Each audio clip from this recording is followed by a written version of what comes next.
Hey everyone, how's it going? So what am I working on now? Well, I am making another video on doing the front brakes on my van, my '08 Dodge Grand Caravan. And I made a video on this once before, but it doesn't hurt to touch on this again. Going to take the wheel off. Now, I had no problem with the left front. I already did the left front. I go to do the right front. I got 4 of the lugs off. I can't get 1 lug off. Now what? I'm doing this in my driveway, on the ground, with hand tools. What do you do in a situation like this? Do I add a pipe to the breaker bar? No. Don't do that. Don't ever do that.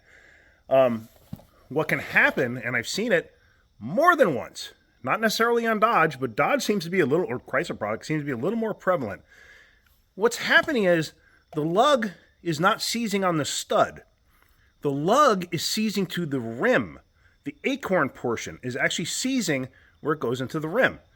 So you're trying to break it free, and what happens is if you try hard enough, you can actually snap the part of the lug nut that the socket fits over. And it leaves the acorn piece down at the bottom. That part's threaded too. Now what? Now you got a real problem. Now you got to drill it out. So let me show you what I'm talking about here, because I can't get this one free. I've tried a few times. It will not come free.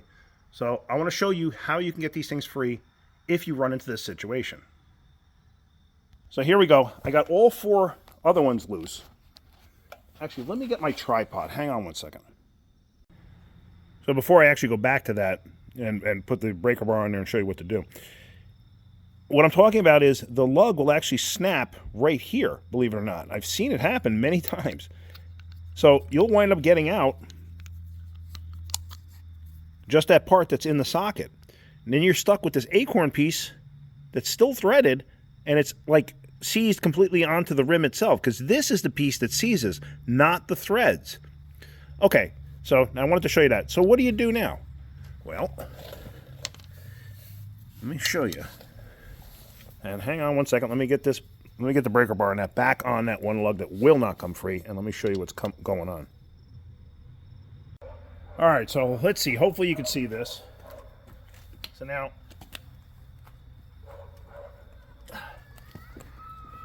that thing will not break free. All right, so what do? Take the socket, put it back over. Get yourself a BFH. It's a big freaking hammer.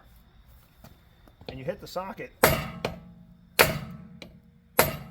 Now you saw I hit the rim. I don't care. Look at the rims. I don't care. Obviously, if you're working on a customer's car or if you got nice rims, you got to be careful. Also, me with a hammer, I'm lucky I didn't break a taillight. That's how bad I am with a hammer.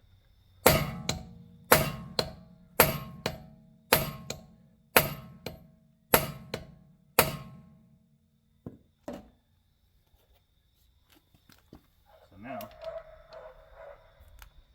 the neighbor's dog has been going nuts. Oh, there. See? And now it broke free. Had I kept trying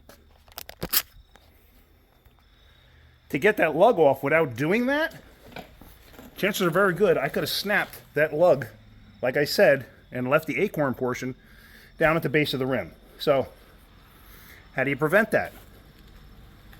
Well, sometimes you can take a Scotch-Brite and clean the acorn portion up where it meets the rim.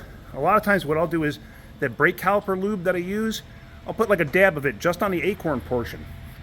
I heard people say, oh, the wheels are going to fall off. No, it's not. Just put a dab on that. And it doesn't come from over-torquing. It just comes from time where that part rubs into the aluminum rim and it just gouges it and it just kind of like locks itself together. Anyway, that's about it. I just thought I'd show you that. Anyway, like I said, I'm doing brakes on this for another video, so let me get that part of it done. Hopefully you're getting something out of my videos. If you are, hit that like button. If you could, please subscribe. All right, guys, have a great day. Keep wrenching.